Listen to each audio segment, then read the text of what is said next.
Buenas noches, Iglesia Bíblica Panamá, a todos los que están conectados. Damos la bienvenida al tercer estudio bíblico sobre sectas y en esta ocasión tenemos el estudio bíblico sobre el espiritismo o espiritismo es el título de la lección del día de hoy. Así que te voy a pedir ahí que puedas prestar atención a lo que vamos a estar mencionando. Creo que este estudio es un poco corto, creo, en comparación con el anterior, que era un poquito más extenso por todo el tema de las doctrinas que estábamos viendo. Fundamental del cristianismo, ¿no? Entonces, en este tiempo vamos a estar viendo todo lo que tiene que ver con espiritismo. En realidad, se puede abarcar muchísimo más sobre el espiritismo, pero vamos a estar solamente viendo como una introducción algunos detalles interesantes y qué dice la palabra de Dios, ¿ok? Así que te invito a que hagas tu pregunta al final y si es muy necesario, me puedes interrumpir, si es muy necesario, pero si no, no te preocupes, espérate hasta el final para hacer los comentarios pertinentes y toma apunte y así podamos interactuar un poco, ¿ok? Bien, comenzamos entonces. Dice así, bien, el espiritismo, creencias y contradicciones bíblicas. Eso es lo que vamos a estar viendo el día de hoy y en la presentación de hoy, como dice acá en la lámina. Dice que el propósito es que usted conozca la creencia principal del espiritismo y las compare con lo que la Biblia enseña. Que usted puede estar preparado para advertir sobre las prácticas espiritistas y tener la capacidad de plantear su oposición a ellas. ¿Ok? Entonces, esto es lo que vamos a estar viendo en el día de hoy. La idea es que puedas reconocer el espiritismo, cuáles son sus creencias y fundamentales y cuáles y cómo se le puede hacer frente a este tipo de secta. ¿Por qué se le considera como una secta? Y ahora voy a mencionar por qué, ¿ok? Más adelante. Bien, vamos a dar una introducción breve. Dice la creencia de que es posible, que es el espiritismo, una introducción breve al espiritismo es eso, ¿no? La creencia de que es posible comunicarse con los muertos, esa es la idea. Si quieres resumirlo o quieres encerrarlo en algo así como resumidamente, es la creencia de que es posible comunicarse con el mundo espiritual o con el mundo de los muertos, ¿ya? Esa es la idea general. Yo sé que esto se puede ampliar muchísimo más, pero para cuestiones de este estudio, vamos a dejarlo así, como dice aquí, creencia de que es posible comunicarse con los muertos y esta creencia se ha divulgado entre muchas personas a través de los siglos, ¿ok? O sea, no es algo nuevo, es algo muy antiguo. Y como dice acá, con base en esta opinión, existe un grupo de doctrinas religiosas llamada espiritismo. O sea, que hay diferentes tipos de espiritismo, pero creo que unas varían de una u otra dependiendo de quién la dirige, por decirlo así. Porque ahora ya mencionaron unas cositas de eso. Pero lo cierto es que en la Biblia hay pasajes que hablan de personas o personas que practicaban este tipo de rituales, ¿no? Como dice aquí.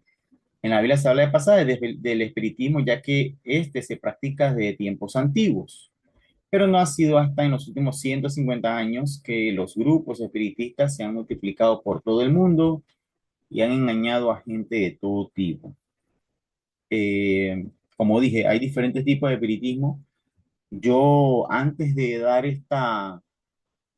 preparar esta lección, estuve en contacto con una hermana que estuvo metida con el tema de la santería y ella es cristiana ya y hablé con ella y le pregunté si estaba dispuesta a acompañarnos hoy y dar un testimonio y ella dijo que sí estaba dispuesta, solamente que hoy estaba ocupada. Pero ella me está explicando un poquito las cosas que se practican en todo este tema de la santería, los rituales que hacen. Y fue impresionante todo lo que ella me mencionó. Eh, Haciendo un paréntesis en formas generales, ella me decía que hay un Dios, me mencionaba así, como que hay hay un ser espiritual que se considera como una deidad que tiene que ver con fortaleza y se le dice como el dios del hierro o algo así. Y uno de los rituales dentro de eso, ella mencionaba, ya estoy haciendo un paréntesis, ¿ok? Era como que ponían una paila y la gente tenía que girar en torno a esa paila y colocar cuchillos, navajas y cosas así. Y ese ritual era como para que, ella decía que era como para tener la protección de ese espíritu, ¿no? Así que por eso decía, yo le pregunté, ¿eso era un tipo de espiritismo? Y ella me decía, la verdad no sé, pero sí, sí se invocaban espíritus en ese ritual. Y yo dije, wow, sería bueno que compartas eso. Yo, bueno, yo la estaba invitando a ser parte el día de hoy, pero ella me dijo que sí podía, que sí quiere, pero no podía porque tiene una responsabilidad hoy a las 7. Entonces, me dijo que tal vez para la próxima clase. Pero eso nada más para que, a modo de introducción de que sí, el espiritismo es una secta, es un tipo de enseñanza, se practica y varía dependiendo de quién la dirige, ¿no? Entonces eso es nada más, y eso es muy antiguo, muy viejo, como dice aquí en la Biblia, pero como dice acá, en los últimos 150 años, grupos espiritistas se han multiplicado por todo el mundo.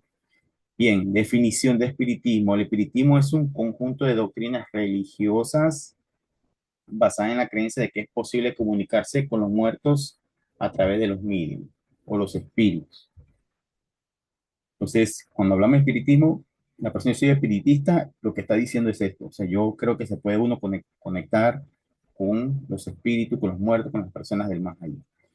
Y en la antigüedad, aunque el espiritismo moderno surgió hace aproximadamente 150 años, o sea, cuando decimos 150 años, estamos refiriéndonos a que el sistema se desarrolló sistematizadamente y se establecieron denominaciones o grupos ya reconocidos o registrados por el gobierno. A eso es lo que se quiere decir cuando dice 150 años, ¿ok? Las prácticas espiritistas existen de tiempos bíblicos y alcance. Los grupos espiritistas se han multiplicado por todo el mundo, engañando a personas de diversos orígenes y condiciones sociales, ¿ok? Entonces, es una realidad el espiritismo. Hay gente que lo practica, hay centros de esto, y vamos a ver más adelante un poco de eso, ¿no? Entonces, en cuanto a la historia, dice que nació hace varios años cuando las personas se interesaron por saber qué había después de la muerte. Y obviamente, esa es una pregunta que la mayoría de las personas se hacen. La mayoría de las personas siempre se preguntan qué hay después de la muerte. Una de las cosas que yo hago cuando evangelizo o cuando empiezo una evangelización con los jóvenes o con los adultos, les pregunto si creen que hay algo después de la muerte, si hay algo más allá después de esta muerte. Y la mayoría siempre responde que sí. O sea que a final de cuentas, la gente sí tiene una noción o un entendimiento, una idea de que hay algo más allá de esta vida. Pero el espiritismo surge por eso, por el deseo de querer saber qué hay más allá de la muerte. Como dice acá, su deseo es comunicarse con los seres queridos fallecidos, ¿ya?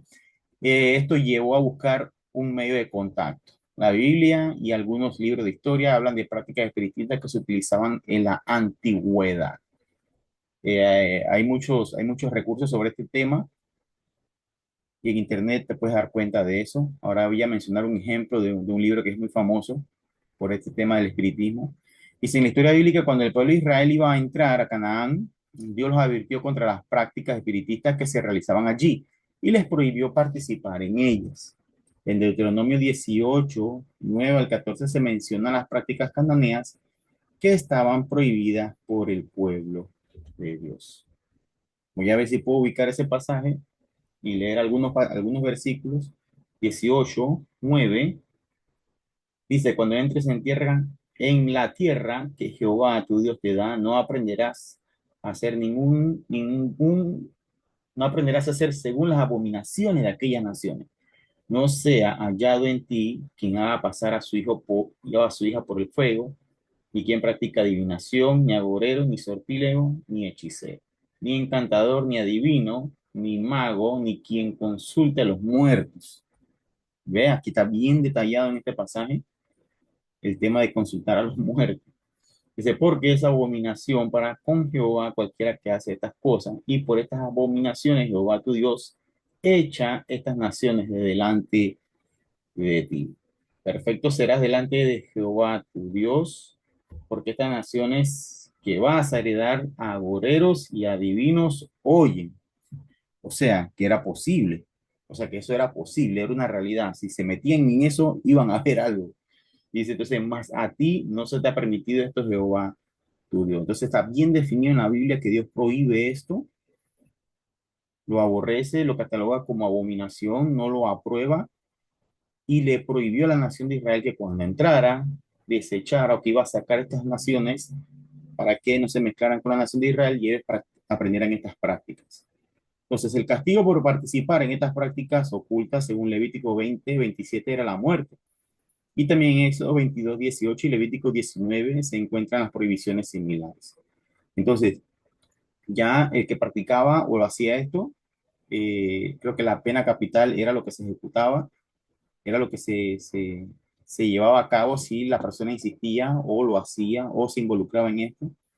Pero también Éxodo 22:18 y Levítico 19:31 ya hablan de esto, de que esas prohibiciones esto no debería pasar. Creo que podemos leer Éxodo 22, que dice, Éxodo 22:18. Dice así, Éxodo 22:18. Dice, a la hechicería no dejarás que viva, a la hechicera no dejarás que viva. Yo creo que estos pasajes yo los tengo más adelante. Dice Levítico 19:31.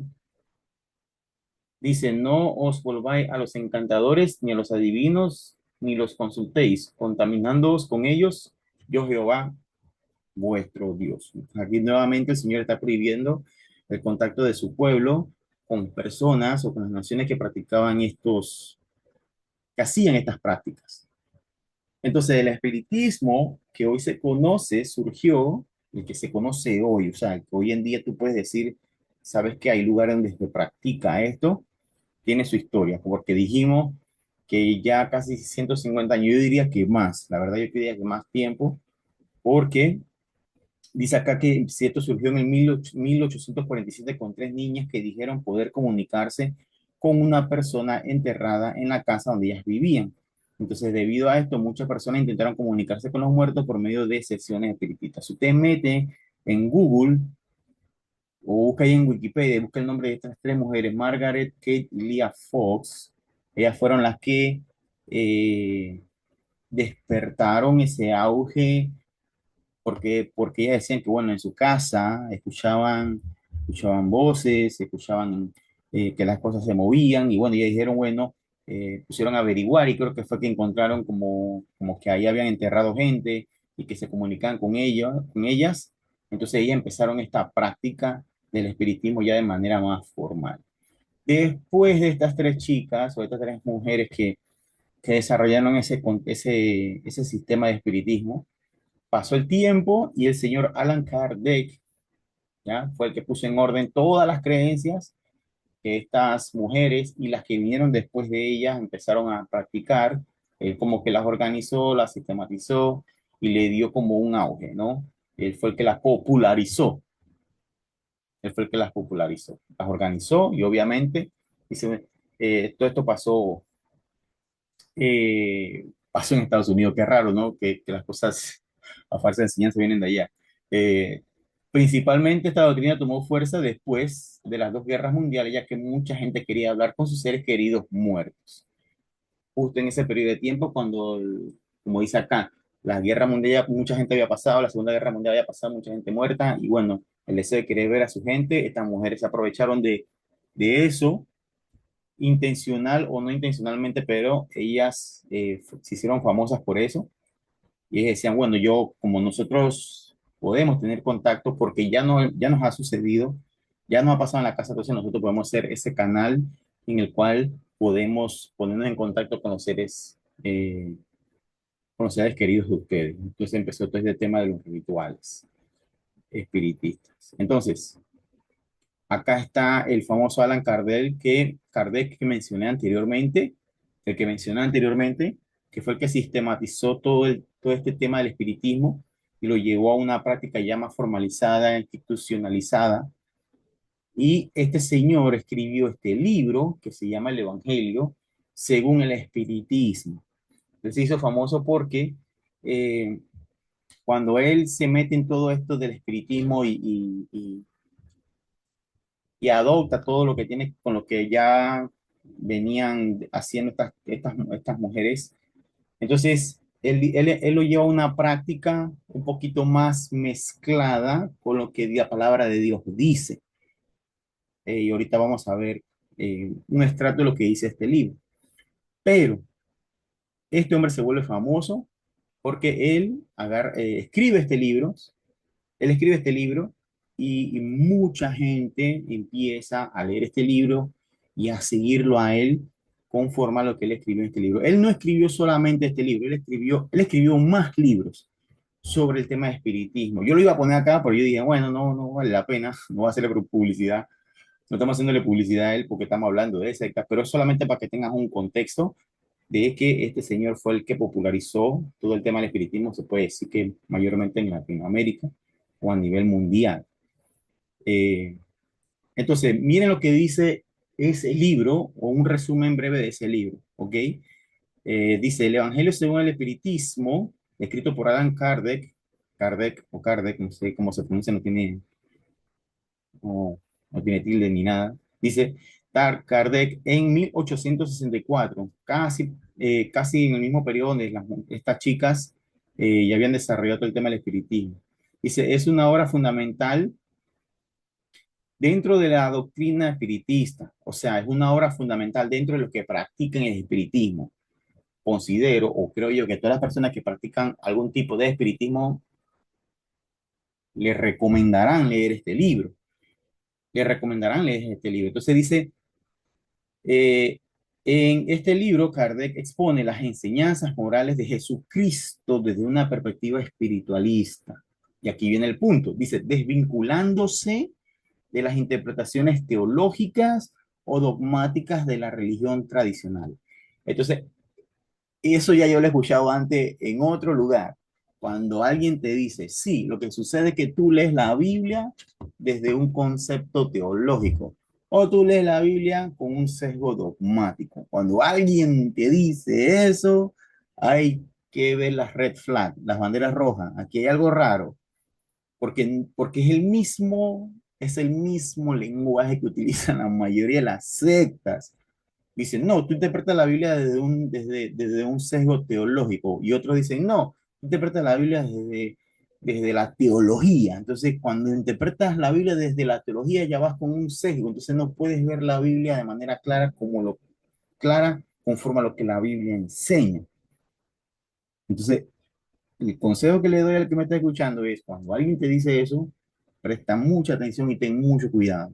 ¿Con qué intención lo está diciendo? Porque ya de salida, pues, eso puede ser una bandera roja para decir, este me va a decir algo diferente a lo que el cristianismo ortodoxo siempre ha creído o enseñado. ¿Ok? Entonces, este libro dice eso. Dice, el libro no pretende ser una nueva religión, ni sustituir los evangelios bíblicos. Nuevamente, o sea, nunca se presentan, nunca se presentan como nosotros somos algo novedoso. Siempre dicen, no, nosotros es una nueva forma de tener una cosmovisión diferente a la que tienen los demás. Pero en este libro dice eso, ni sustituir los evangelios bíblicos, dice, sino ofrecer una lectura moral y espiritual del mensaje de Jesús. Qué casualidad. Qué casualidad que bueno, ahora sí, nosotros vamos a aplicar realmente lo que Jesús sí enseñó realmente y todo lo que los demás entendieron acerca de lo que enseñó Jesús está mal, no es así, nunca fue así. 2000 años de historia, 2500 años de historia uno se atrevió a decirme, bueno, hemos estado engañados por más de 2000 y tanto de años, pues, así. O sea, como que bueno, Dios no hizo nada, el Espíritu Santo no obró, nada, o sea, no pasó nada, el mundo entero estaba engañado. Entonces hay que tener cuidado cuando alguien te dice eso.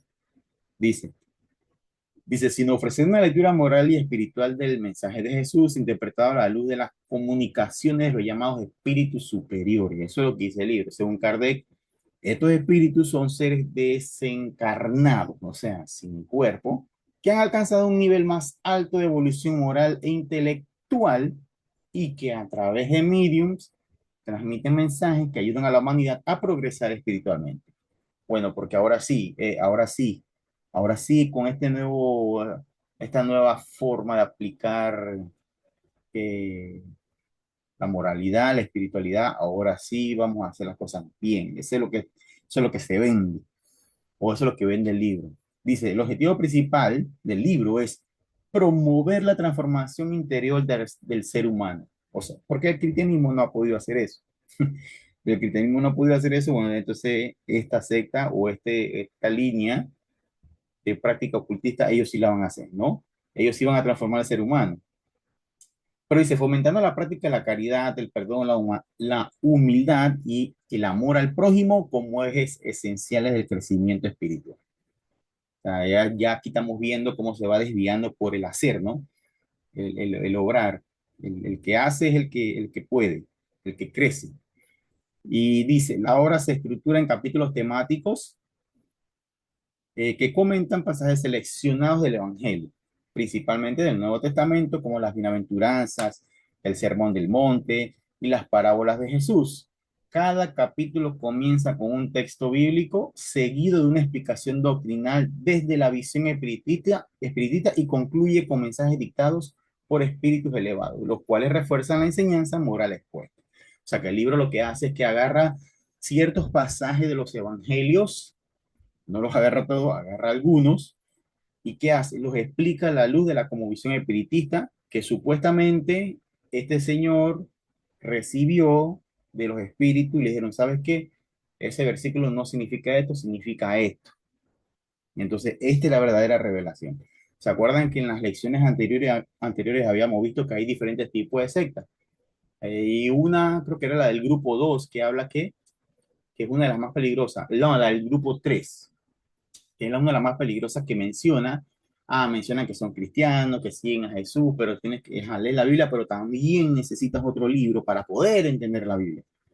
Todas, todas las sectas tienen ese modus operandi. Necesitas alguien extra para poder entender. Entonces, algo extra o alguien extra para que puedan explicar las cosas. Entonces dice que, según este libro, para el espiritismo Jesús es el modelo de perfección moral para la humanidad, pero no es Dios ni una figura divina en sentido estricto. O sea, tal cual como la palabra de Dios lo enseña, no. Y es curioso porque porque el libro yo lo encontré y me puse a leer algunos, no es de lectura compleja, tiene un formato de lectura bastante sencillo, o sea, no tiene mucho, el tamaño de letra es apropiado, el espaciado es apropiado, no se ve tan cargado y te da ganas de leerlo, o sea, te atrapa, o sea, la lectura te atrapa. Entonces dice, eh, sino que Jesús era un espíritu puro, el más evolucionado que ha venido a la Tierra. Muy similar a lo que enseñan los cabalistas. Los cabalistas tienen una forma de enseñar esto, como que bueno, Jesús fue el modelo del hombre espiritual perfecto y nosotros debemos seguir ese ejemplo por medio del trance, la meditación, etcétera, etcétera. Si podemos más adelante, yo creo que puedo mencionar un poquito acerca de las prácticas cabalistas que van muy, muy ligadas casi con esto que se está mencionando del espiritismo, tienen mucha conexión. Pero este libro dice eso, este libro menciona eso y dice que, bueno, que Jesús no es Dios, él solo es un ejemplo, él alcanzó ese ser evolucionado puro, el hombre más evolucionado de la Tierra. Entonces, como les dije, yo agarré uno de los pasajes, ¿ok? Que el libro toma y lo explica, ¿ok? Lo que estás viendo en pantalla en el lado izquierdo es la explicación de Mateo 17, 10, 13 y Marcos 9, 10, 12. Es la explicación, o sea que en ese párrafo, este señor está explicando estos dos pasajes y diciendo que aquí está la correcta interpretación de Mateo 17 13 y Marcos 9 10 al 12. Tú dices, hey, pero Roberto, eso está en inglés. Espérate, tenemos tecnología, gracias a Dios. Y buena tecnología, porque cuando he usado alguna herramienta de traducción, le pregunté a alguien que habla inglés full y traduce, que es nuestro hermano Clean, y me dijo, Roberto, esa página es confiable, traduce muy bien, así que podemos estar tranquilos con la traducción. No es Google Translate, para los que piensan que es Google Translate, es otra aplicación, ¿okay? Otra página. Y dice así, Mira cómo este señor interpreta Mateo 17, 10 al 13 y Marcos, que creo que son pasajes paralelos, ¿ok? Dice, la reencarnación formaba parte de los dogmas judíos bajo el nombre de resurrección. Ya, él está diciendo que reencarnación y resurrección es lo mismo, es lo mismo. Está aquí como planteando eso, ¿no? La reencarnación formaba parte de los dogmas judíos bajo el nombre de resurrección. O sea que cada vez que ves resurrección en el Nuevo Testamento y tal vez en el Antiguo Testamento, no, eso es reencarnación. O sea, él está reinterpretando la palabra, se le está dando una reinterpretación al texto, a la palabra. Y dice, solo los saduceos que pensaban que todo terminaba con la muerte no creían en ella. No creían en ella. O sea, solo los saduceos no creían en la reencarnación o resurrección, lo que dice este señor. Después dice, las ideas judías sobre este punto, como muchas otras, no estaban claramente definidas porque solo tenían nociones vagas e incompletas sobre el alma y su conexión con el cuerpo. O sea, que las ideas que tenían los judíos antiguos no eran muy claros, era vago, en fin, es como que ellos no estaban claritos con el tema. Entonces, él dice, sigue diciendo, creían que una persona que había vivido podía volver a vivir sin comprender la manera exacta en que podía suceder. Y dice, designaban con la palabra resurrección lo que el espiritismo llama más concretamente reencarnación. Ahora, es interesante esto porque si tú lo lees así por encimita, tiene mucho sentido, porque el tema de la resurrección, cuando a Jesús le hacen la pregunta de la mujer que tiene 7 maridos en la resurrección, ¿de quién va a ser, de quién va a ser esposo? ¿No? Ellos preguntan, bueno, en la resurrección no será, no, sino que serán como los ángeles de Dios que ni se casan ni se dan en casamiento. Si tú analizas bien el pasaje, no tiene mucho que ver con lo que está diciendo este señor acá en este libro, porque el Señor está dando por sentado que sí hay una resurrección del cuerpo y los judíos también entienden eso, porque ellos dicen de quién va a ser esposa, en la resurrección de quién va a ser esposa. O sea, físicamente ellos entendían que sí iban a resucitar en cuerpo, pero este Señor está diciendo, no, había una idea vaga ahí, había una idea vaga. Y esto tiene que ver más con un desarrollo progresivo de la reencarnación en el tiempo judío. Eh, Ahora yo voy a poner un enlace ahí para que ustedes, si quieren indagar un poquito más en eso, puedan hacer una investigación personal, porque no hay tiempo para poder ver todo lo que se puede indagar en este tema, pero yo sé que hay algunos por ahí que cuando tienen tiempo libre pueden indagar un poquito más. Pero para que puedan ver este tema sobre la reencarnación, que este señor está diciendo que los judíos creían en este tiempo, más lejos de la realidad. ¿Ok?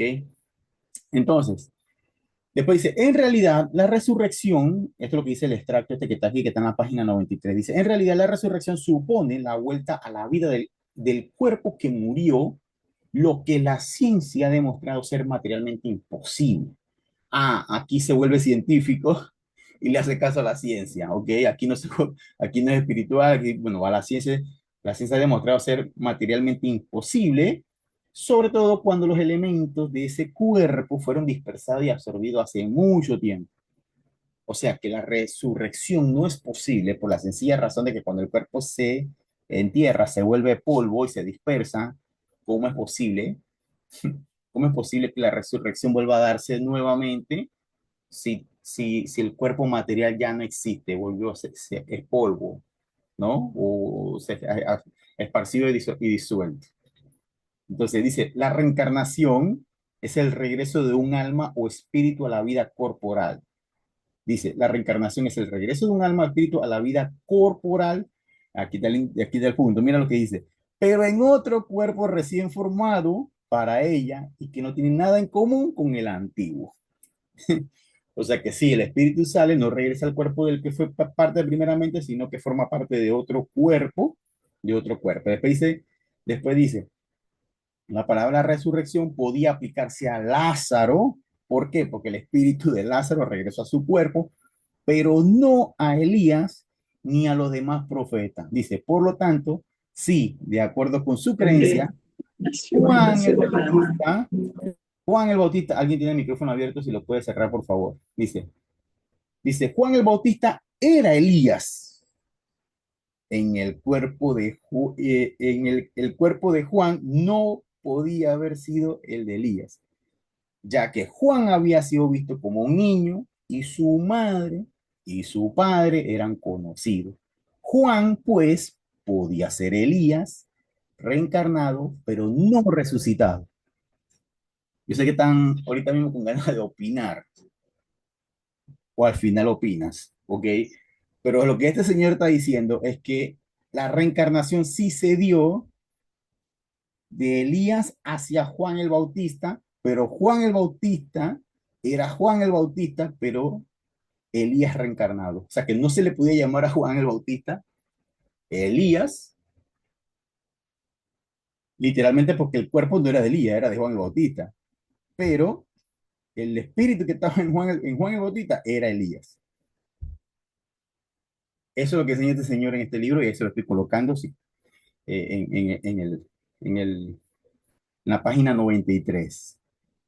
Entonces, ven cómo agarran un pasaje y meten todo esto y dicen, sí, mira, y te mencionan estas cosas y te dicen, mira, sí, en la Biblia dice esto, en la Biblia enseña esto. Ahora, podemos agarrar esos pasajes y hacer una exégesis y explicar lo que eso no es así. Obviamente no se entiende así, primero porque los judíos no creían en la reencarnación tal cual. O sea, los judíos no creían en eso.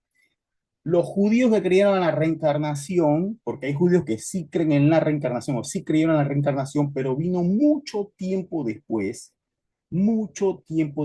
hijos en la época medieval, medieval años 1100 por ahí, 1100 o finales o 1000, sí, 1100 o al año 1000 en adelante. Hubieron judíos que empezaron a adoptar esa posición, pero los judíos ni el Antiguo Testamento, ni los judíos del periodo del Segundo Tiempo tenían una doctrina desarrollada acerca de la reencarnación, ¿ok? Y tú me decías, ah, sí, te tengo que creer porque tú lo estás diciendo. No necesariamente porque aquí te voy a dejar un enlace para que puedas leer toda la documentación. Este es un artículo que tiene aproximadamente 70 fuentes donde se rechaza la idea de que los judíos no creían en una reencarnación como lo está diciendo este señor en su libro. No lo creían. Entonces fue un desarrollo muy posterior eh, que tiene que ver más con interpretación judaica mística, que fue lo que mencioné anteriormente, que tiene que ver con la cábala. Muchos cabalistas sí creen en eso, pero obviamente porque la cábala tiene un desarrollo posterior medieval, de la época medieval, donde se desarrolla el judaísmo místico, ¿ok? Así que si quieres leer, yo voy a mandar al grupo de WhatsApp este enlace, en el grupo, los que están en el grupo de WhatsApp, voy a mandar este enlace para que lo puedan leer, porque es un poquito largo, y si lo quieres revisar punto por punto, entonces ahí lo voy a enviar. Pero los judíos no creen absolutamente que lo que este señor está diciendo acá, ni siquiera esto de lo de Elías y todo esto, eh, nada que ver. O sea, este está dando por sentado. Y dice, y llama la atención porque aquí dice, y Juan pues podía ser Elías. O sea, no, ni siquiera lo estaba afirmando. Está diciendo, podía haber sido. Él pudo, él pudo, ¿no? Está haciendo una exégesis, no está diciendo ni exégesis, mejor dicho, está simplemente es una interpretación de él para sustentar su espiritismo. Y así va agarrando varios versículos en este libro, el de Juan 3, el que no nace del agua y del espíritu, también interpreta y lo mete como que eso es parte de la parte espiritual, de que las almas de los hombres preexistían antes de encarnarse, nuestros espíritus ya preexistían y andamos vagando por ahí.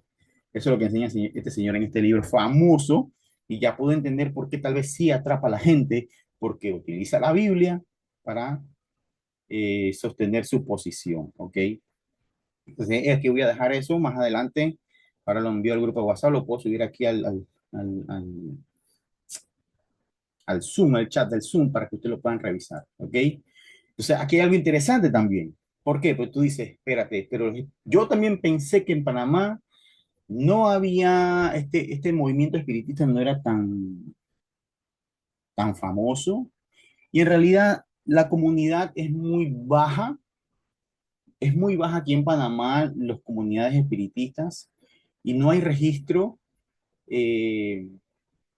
sea, el último censo que se hizo, creo que fue en el 2023, sobre las organizaciones religiosas en Panamá, el tema de los espiritistas entran en una categoría inferior y ahí meten todo tipo de personas que practican santería y todo eso. Pero es muy menor, pero no hay una cifra exacta. Lo que sí hay es que sí hay dos grandes organizaciones aquí en Panamá de centros espiritistas muy famosos, ya reconocidos por el gobierno, o sea, son reconocidos por el gobierno. Hay un documento de la Embajada de los Estados Unidos que registra, tiene un registro de todas las organizaciones como religiosas aquí en Panamá y están todas. O sea, vi hasta iglesia que conozco ahí. ¿Dónde vi esa documentación? En el enlace que te envié anteriormente, porque el enlace que te envié anteriormente, que coloqué en la pantalla, el anterior, este, como dije, tiene 79 fuentes. Entonces, de esas 79 fuentes, no, este no, lo corrijo, el que viene después de.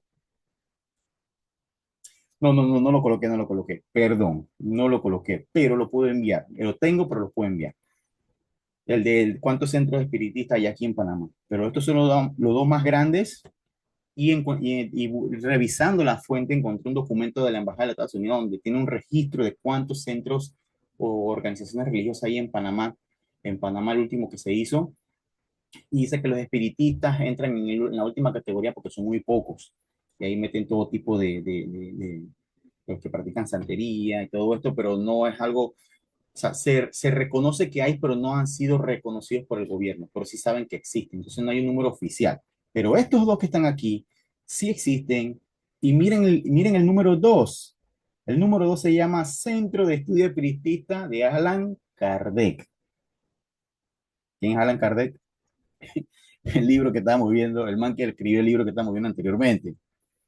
O sea que ese señor, su organización o fundación, aquí en Panamá está vigente, está funcionando y están atrapando a la gente. Eh, entonces, esto es para que nosotros lo sepamos. Tal vez personas que son de otros países tienen más centros, pero aquí en Panamá tenemos estos dos. Y el primero que es la fraternidad espírita, Dios, amor y caridad. Entonces siempre se va a tratar de mezclar el tema de Dios con el tema de el espiritismo aquí en este tema de las sectas en cuanto a los que practican el espiritismo siempre van a estar metiendo a Dios, a Jesús, algo con la palabra de Dios, lo van a mezclar con eso. Siempre lo van a mezclar. Y ellos van a defender su posición y todo eso. Sí, nosotros buscamos esto, buscamos aquello, pero ya, obviamente, cuando ya nos damos cuenta de que estas organizaciones, o sea, ya van en contra de lo que la palabra de Dios dice, ya nosotros tenemos que estar alerta con ellos, ¿ok? Entonces, eso es solamente para que tengan una idea. Ahí está la dirección y todo. Seguimos. Entonces, prohibiciones bíblicas del espiritismo. Deuteronomio 18 9 al 14. Creo que este fue el versículo que leímos anteriormente. Dice, cuando entres en la tierra de Jehová, que Jehová tu Dios te da, no aprenderás a hacer según las abominaciones de aquellas naciones. De aquellas naciones no sea hallado en ti quien haga pasar a tu hijo o a tu hija por el fuego, ni practique adivinación, ni agorero, ni sortílego, ni hechicero, ni encantador, ni adivino, ni mago, ni quien consulta a los muertos, porque es abominación a Jehová cualquiera que hace estas cosas. Sí, estos son los versículos que leímos hace un momento. En Levítico 20:27 dice algo también similar, y el hombre o la mujer que evocar espíritus de muertos o se entregara a la adivinación ha de morir, serán apedreados. O sea, el Señor no negociaba esto. El que practicaba eso, la muerte, la pena capital era que se debía ejecutar. Dice, su sangre será sobre ellos. Éxodo 22:18, a la hechicera no dejarás que viva. Wow, el Señor fue bien radical con las personas que practicaban estas cosas. Levítico 19:31 dice, no os volveréis a los encantadores ni a los adivinos, no los consultéis contaminándoos con ellos, yo Jehová vuestro Dios. Y alguno por ahí dirá, bueno, Roberto, eso no es lo mismo lo que se practica ahora. claro que no, pero la raíz, el centro por el cual estas naciones practicaban esto era buscar una guía espiritual, pero no del Dios de la Biblia. Y es lo mismo que hacen los centros espiritistas. Tratan de buscar supuestamente una guía, pero no una guía espiritual del Dios de la Biblia, o sea, del, del Padre del Señor Jesucristo. No la buscan por medio del Señor Jesucristo ni por medio de su Espíritu Santo. Entonces, sea lo que sea que alguno argumente como que no es lo mismo, eh, bueno, esa persona tiene la carga, la prueba de demostrar por qué no es lo mismo, tendría que enseñar por qué no es lo mismo. Y la pregunta es, cómo pudiese esa persona decir no es lo mismo porque esto fue hace 1000 años atrás, lo que se hace hoy en día es totalmente distinto? No, yo diría que es lo mismo, solamente que ahora está más disfrazado, más maquillado, más vestido de cristianismo. En esa dirección sí no es lo mismo. Está más disfrazado y más difícil de detectar, ¿no? Porque en el Antiguo Testamento era bien evidente y bien claro que lo que practicaban esas cosas no tenían absolutamente nada que ver con una dirección divina, o mejor dicho, de parte de Dios. No. Mucho cuidado con eso, mucho cuidado con eso, hermanos, porque yo creo que esta es una de las sectas más peligrosas y más peligrosas si se disfraza de cristianismo. Así que creencias principales del espiritismo. Vamos a ver algunas de sus creencias principales. Porque, ¿se acuerdan que fuimos al principio? Yo estaba mencionando la historia de las tres, de las hermanas Fox, y después vino Kardec y la sistematizó. Todo eso tiene un origen y ellos tenían una forma de llevar su práctica espiritista, y dentro de llevar esa forma de práctica espiritista no utilizaban ningún principio bíblico, ningún principio bíblico. Eh, lo primero que dice acá, comunicación con los muertos. Los espiritistas creen que es posible tener contacto con los muertos y que la única persona que puede lograrlo es el o la medium. Tristemente, uno cuando crece en un contexto no cristiano, no religioso, uno también puede llegar a pensar estas cosas. Yo lo llegué a pensar en mi adolescencia. Yo siempre pensé que, bueno, que los muertos andaban deambulando por ahí, y más si tus abuelitos, tu abuelito te decían, te portas mal, va a venir fulano que se murió ayer y te va a jalar la pata, te va a jalar la pata cuando estés durmiendo.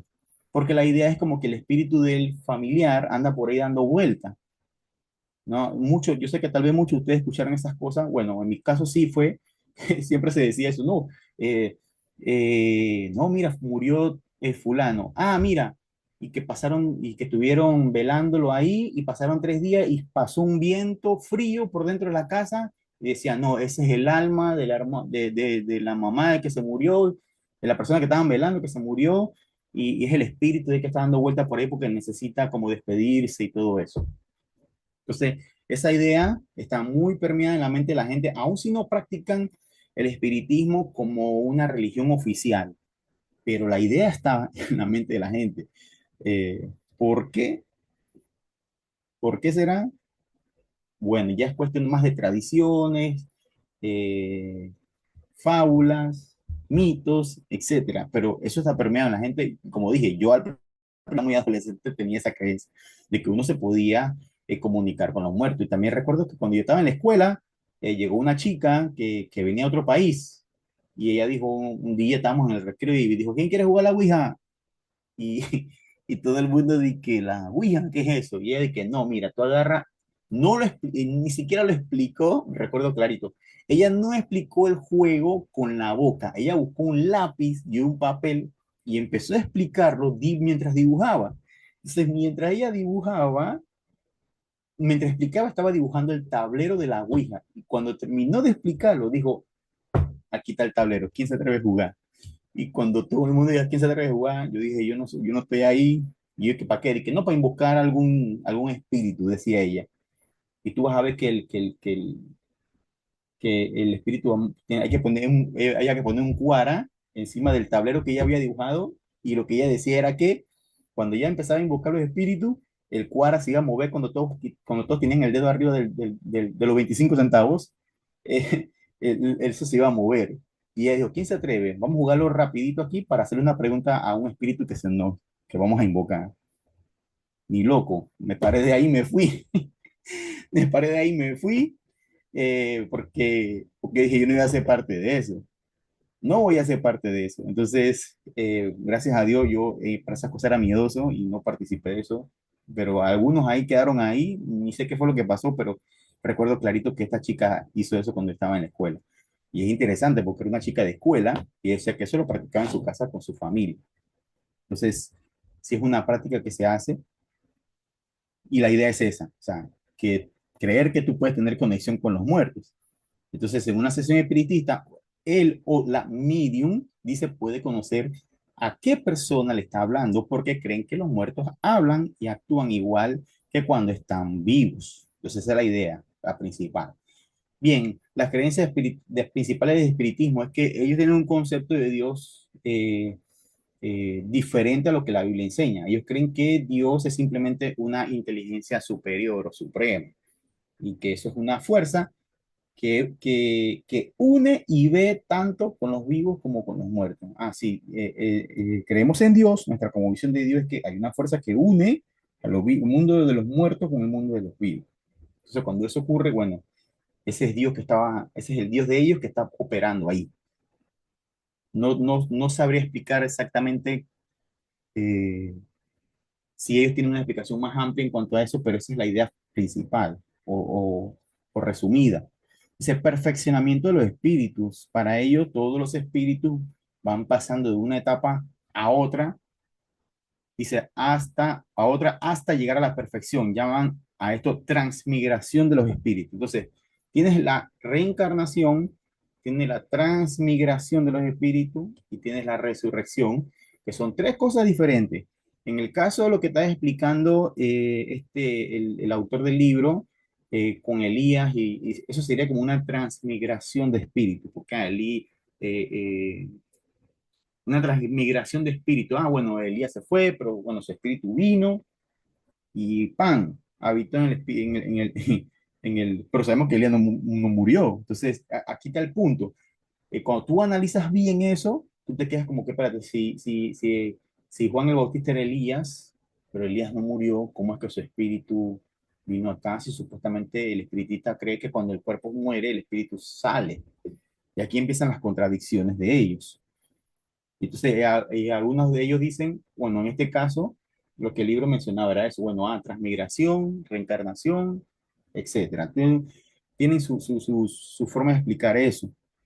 Entonces, aquí en este caso, se llama transmigración de los espíritus, es decir, que en el futuro todas las personas serán perfectas y no habrá condenación ni castigo. Entonces, esa idea de que habrá un castigo final, un juicio final para las personas que rechazaron el Evangelio, que rechazaron a Cristo, eso desaparece. Porque ellos no están utilizando la Biblia como un documento completo como norma de fe y conducta. Lo están utilizando para sostener su espiritismo. Dice, eh, y ya vi que mencionamos todo el tema de cómo ellos también ven a Dios como una fuerza. Y lo último sería la reencarnación. Dicen que al morir una persona, su espíritu se posesiona de otro cuerpo. Pero si esto fuera cierto, aquí es donde entra la contradicción. Si esto fuera cierto, ¿cómo que espíritus o que un espíritu con qué espíritu ellos se comunican en sus sesiones espiritistas? Si el espíritu, cuando abandona el cuerpo, posee otro cuerpo o otra persona, o bueno, en el caso de que si la persona no ha nacido, bueno, si ese espíritu sale del cuerpo, entra en el cuerpo de un feto, de un bebé y nace de nuevo. Entonces, cuando están en sus sesiones, ¿con qué espíritu se comunican? Si el espíritu no anda flotando por ahí, sino que automáticamente cuando la persona muere, ese espíritu se transfiere a otra persona. Están viendo cómo, eh, cuando analizas bien, cómo sería eso. ¿Cómo sería eso de que con qué espíritu ellos tienen la sesión si supuestamente los espíritus pasan a otro cuerpo? Esa sería una de las contradicciones que son muy evidentes dentro de estas corrientes espiritistas. Entonces, prácticas, es necesario reconocer cuáles son estas prácticas. Los espiritistas es necesario reconocer que existe en las prácticas espiritistas un contacto real con espíritus. O sea, sí, por eso Dios lo prohibía. Sí hay un contacto cuando alguien se mete en estas cosas, sí vas a tener un contacto con espíritus, por obviamente, eh, pero obviamente hay que discernir bien eso, porque también se entiende y también se sabe que, como dice acá, algunas veces es solamente una farsa, un montaje para hacer caer a los incautos. A las tres muchachas que mencioné al principio, cuando tú revisas cuando tú revisas su biografía o lo que Wikipedia dice de ellas, al final de Wikipedia, algunos dicen, no, Wikipedia no es una página, no es una enciclopedia confiable.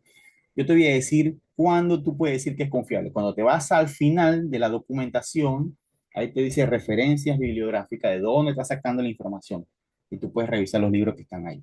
Y cuando yo revisé el grupo de estas tres chicas, al final tiene buena documentación acerca de la historia de estas tres chicas, pero dice que ellas no hacían ninguna sesión espiritista, sino que ellas montaban todo para engañar a la gente y la gente creía que tenían sesiones espiritistas con espíritus reales.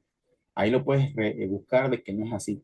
Pero también la otra realidad es que cuando alguien está en esto, sí va a tener ese contacto con espíritus, pero obviamente nosotros como creyentes entendemos que no son espíritus en el sentido de la palabra eh, personas, sus almas que están por ahí flotando, sino la Biblia los cataloga obviamente como demonios, o sea, son demonios y cuando hablamos de demonios son espíritus, o vamos a llamarlas espíritus caídos, ¿no? Que no pertenecen a la esfera del mundo espiritual del Dios Padre, sino que son eh, demonios como en el Nuevo Testamento se describe.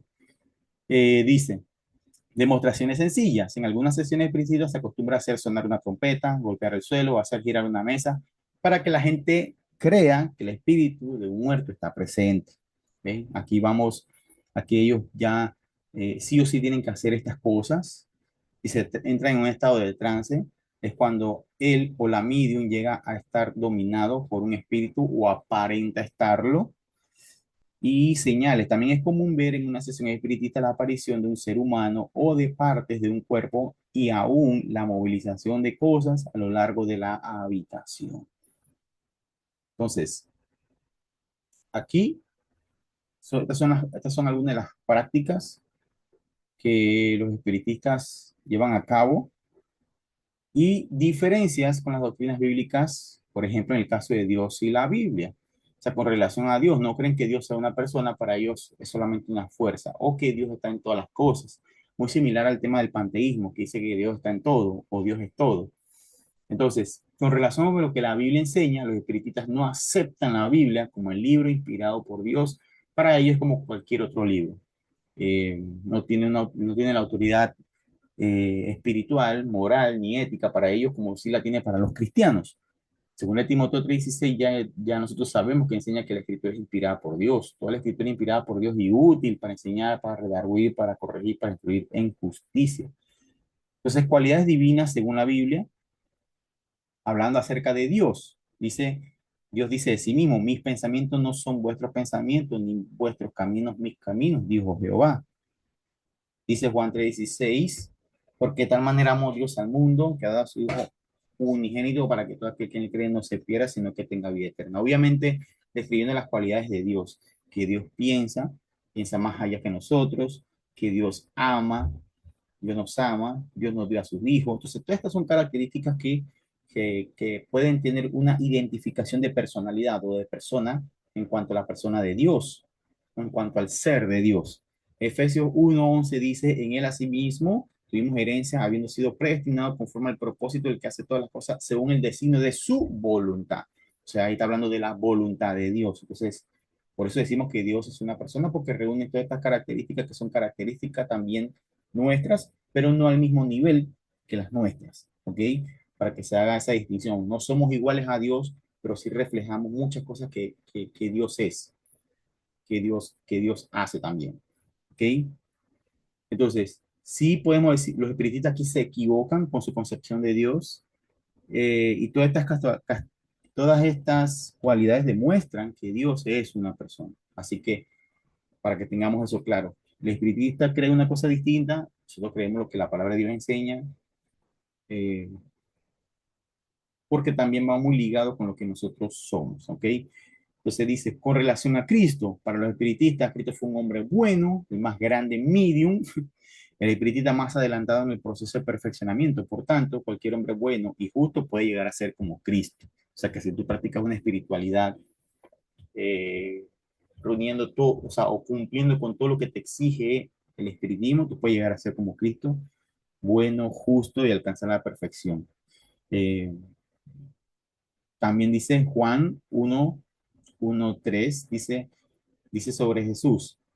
En el principio era el verbo era con Dios, el verbo era Dios, este era en el principio con Dios y todas las cosas por él fueron hechas, sin él nada de lo que ha sido hecho fue hecho. Obviamente no es lo que el espiritista está diciendo o la visión que tiene el espiritista de Cristo. Este versículo refuta esa idea porque obviamente en este pasaje se puede ver claramente un pasaje totalmente debatido y un montón de videos que hay en YouTube para decir que, bueno, explicando este pasaje, todos nosotros entendemos incluso los eruditos académicos más respetados entienden que este pasaje sí está diciendo que Jesús es Dios por, por todos lados. Con relación al ser humano, para ello el ser humano nunca ha caído en pecado y es capaz de tener un futuro mejor si hace buenas obras. Contrariamente a lo que la palabra de Dios dice, que todos nosotros hemos pecados y estamos separados de la gloria de Dios. Eh, La enseñanza bíblica, según Romanos 3:9-8, dice, no hay justo ni a uno, no hay quien entienda, no hay quien busque a Dios, todos se desviaron a una, se hicieron inútiles, no hay quien haga lo bueno, no hay ni siquiera uno. Entonces, todos nosotros hemos pecado y por causa de que todos hemos pecado, somos pecadores. Está bien escrito en Romanos 3 y obviamente contradice la enseñanza espiritista de que, bueno, nosotros no estamos, no, nosotros no hemos caído, nosotros no hemos pecado, o sea, podemos tener un futuro mejor si explotamos esa espiritualidad que está dentro de nosotros. Entonces, en cuanto a la salvación y a Satanás, el espiritista, en cuanto a la salvación, dice que al espiritista dice que le parece inmoral e injusto que un hombre muera por el pecado de otro. Como que eso es injusto, es inmoral, ¿no? Eh, Dicen, cree que es un engaño predicar que Dios perdona a través de Jesucristo. Y la salvación consiste en llegar a ser perfecto. Y creo que va muy ligado también con el tema de cómo los gnósticos, más adelante vamos a ver un poco el gnosticismo, pero va muy por esa línea también, la forma en cómo ellos podían llegar a ser salvos. Pero esta es la cosmovisión que tienen los espiritistas, que no es injusto que un hombre muera por el pecado de otro. Bueno, en el caso de lo que nosotros entendemos, por lo que la palabra de Dios dice, o sea, Dios entregó a sí mismo de su propia voluntad. Él quiso hacerlo y lo quiso hacer por amor. O sea, cuando ya en esa dirección, Dios queriendo redimir a la humanidad, no podemos decir que hay algo injusto en el sentido de que, bueno, se está aplicando algo injusto por parte de Dios cuando el mismo Dios decide hacerlo, cuando el mismo Dios decide poner su propia vida, o sea, eh, para poder redimir a su creación, porque somos su creación. Entonces Dios quiso hacerlo por el puro afecto de su voluntad. Entonces creo que la idea de injusticia o de inmoralidad que tiene el espiritistas está distorsionada, obviamente porque no entiende lo que la palabra de Dios enseña. ¿Ya?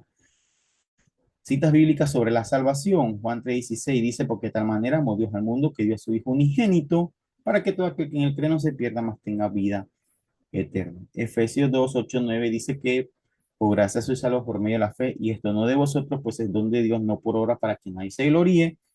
Y Juan 1:12 dice, más a todos los que le recibieron, a los que creen en su nombre, le dio poder de ser hechos hijos de Dios. Entonces la salvación es por medio de colocar tu fe en Jesucristo, que pagó por el pecado de nosotros, porque Él era el único sin pecado, Él era perfecto. En realidad Jesucristo sí llegó a ser, sí es perfecto y fue perfecto cuando estuvo aquí en la tierra. Entonces por eso Él era el único candidato para poder redimir a la humanidad, de la condición en la cual estábamos, ¿ok? Entonces esto es una realidad y esto es una doctrina fundamental del cristianismo que los espiritistas sí atacan directamente al decir que, bueno, esto no puede ser. O sea, lo que hizo Jesús en la cruz, eso es falso, eso no puede ser, eso es injusto, eso es inmoral, etcétera, etcétera, etcétera. La salvación es llegar al máximo nivel de espiritismo en tu vida personal y ahí podrás decir que llegaste a ser perfecto y por ende salvo. ¿Okay? En relación con Satanás, dicen los espiritistas que Satanás y los ángeles y los demonios no existen. Los, la religión cabalista, los que practican el cabalismo, el judaísmo místico también enseñan eso, muy ligado con los espiritistas, dicen que Satanás y los ángeles eso no existe, que eso es la parte oscura del ser humano, o sea, cada vez que la Biblia habla de Satanás y los ángeles y los demonios, es como la parte negativa del hombre. Entonces, cuando es la parte negativa del hombre, entonces se manifiesta, la Biblia los presenta así, como demonios, ángeles, y que obran mal. Dice, lo que sí existe son los espíritus buenos y malos de los muertos, o sea, de las personas, ¿ok? Eso es lo que enseñan ellos, bien, que dice la Biblia dice en Mateo 25:41, al fuego eterno preparado para el diablo y sus ángeles. Obviamente Mateo aquí está, o mejor dicho, el Señor Jesucristo en el libro de Mateo, habla en el Evangelio de Mateo diciendo que hay un juicio final tanto para Satanás y para sus ángeles, sus mensajeros. Ángeles significa mensajero. Dice, y Efesios 6:11-12 dice, vestido de toda armadura de Dios para que pueda estar firme contra las acechanzas del diablo. Entonces obviamente está describiendo aquí a un ser que acecha, que va a ser juzgado y que nosotros tenemos una lucha contra estas huestes espirituales de maldad en las regiones celestes. Y esas huestes espirituales sí están operando,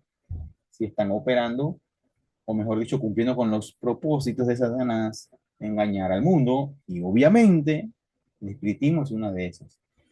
Entonces, Apocalipsis 20:10 dice, y el diablo que los engañaba al lago de fuego y azufre. Este es el juicio final, ya cuando se le hace juicio definitivo a Satanás, ¿ok? Entonces, concluyendo, al que no conoció pecado, por nosotros lo hizo pecado, para que nosotros fuésemos hechos justicia de Dios en él, dice 2 Corintios 5:21. Eh, este pasaje enseña de que sí, Jesús existió, murió por nosotros, nos redimió, hemos sido salvos, Jesús existió, y todas las cosas que el espiritismo afirma, nosotros las rechazamos.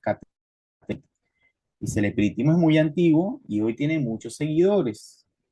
Y eso es algo que tienen las sectas o la falsa doctrina. Mucha gente le sigue, porque eso es como novedoso, se ve interesante, es llamativo. Y el espiritismo no se queda atrás, tiene muchos seguidores, porque te digo, si no hubiese tenido seguidores, aquí no hubieran dos organizaciones ya registradas por el gobierno, institucionalizadas. O sea, si la gente no le sigue, eso no estuviese. Dice, su doctrina se basa en la creencia de que es posible comunicarse con los muertos. Los espiritistas niegan las principales enseñanzas de la Biblia, como la Trinidad, la salvación por fe en Cristo, la autoridad de las Escrituras y otras más. Debido a esto, el cristiano debe mantenerse alejado de cualquier doctrina o práctica espiritista y ayudar a los otros a salir del engaño. La Biblia es clara en su prohibición de esta práctica y nos advierte sobre sus peligros espirituales. Entonces, termino de leer, concluimos con el estudio. Dice, las diferencias fundamentales entre el espiritismo y la fe cristiana son irreconciliables. Esta parte a mí me gusta. Esta parte a mí me gusta cuando dice irreconciliables porque yo aproveché un curso que mandaron en un grupo de WhatsApp y dijeron, bueno, curso sobre cómo la religión musulmana no es compatible ni con el judaísmo ni con el cristianismo. Y había una expositora en ese curso, creo que era una experta en temas de musulmán y todo esto.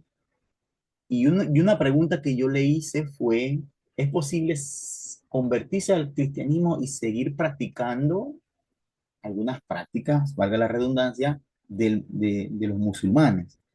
Yo sé la respuesta, pero yo quería la respuesta de ella, porque ella estaba exponiendo. Y ella dijo, esto que dice aquí, por eso cuando lo leí me acordé. Ella me dijo, es imposible o es irreconciliable que alguien se convierta a cristiano y siga practicando la religión musulmana. No es posible. Eso no es posible. Así que si alguien dice, yo soy musulmán, pero soy cristiano, está diciendo, esa persona lo que está diciendo es que él es una contradicción en sí mismo, porque son irreconciliables ambas cosas, porque no tienen, en caso del espiritista y el cristiano, nada, no tiene absolutamente nada en relación en cuanto a enseñanza, en cuanto a cosmovisión, en cuanto a práctica, en cuanto a documento como autoridad, absolutamente nada, nada. Ni siquiera la visión de quién es Jesucristo es igual a la del cristianismo, ni la de Dios, ni la de la salvación, nada. Por tanto, podemos decir con absoluta certeza de que tanto el cristianismo como el espiritismo son irreconciliables. No hay punto, no hay punto de comparación en nada. Entonces, mientras el espiritismo niega la naturaleza personal de Dios, la divinidad de Cristo, la realidad del pecado, la necesidad de la salvación por gracia mediante la fe, la Biblia afirma todo eso como verdades fundamentales para tener una relación correcta delante de Dios. Entonces, como creyentes debemos estar firmes en la verdad bíblica y preparados para defender nuestra fe contra esas falsas enseñanzas, siempre con amor y compasión hacia aquellos que han sido engañados. Entonces, oremos por la persona. Si conoces a alguien que está metido en esto, ora por esa persona. No le ataques, como vimos al principio, y trata de compartirle de a poco lo que la palabra de Dios enseña para poder sacarlo del engaño, porque les digo algo, no es fácil cuando una persona está metida en esto, que esa persona salga así por así, al menos que Dios haga un milagro en su vida y eso ocurra, que eso puede pasar, pero cuando una persona está metida en el espiritismo es muy difícil. Me hubiese gustado nuestra compañía de trabajo que estuvo metida en esto estuviese aquí presente y ella me dijo, Roberto, me encantaría estar, pero tengo un compromiso a las 7. Si quieres lo dejamos para la otra semana y yo puedo compartir un poquito mi testimonio, cómo fue esa experiencia ahí, pero me hubiese gustado estar. Y es interesante todo lo que ella menciona. Cuando yo la escuché por primera vez fueron horas ahora escuchándola, ahí hablando de todas las prácticas, las cosas que se hacían dentro de estas sectas del espiritismo. Entonces, vamos a terminar ahorita mismo con este estudio de la lección 3. Les esperamos el próximo viernes y que Dios les bendiga.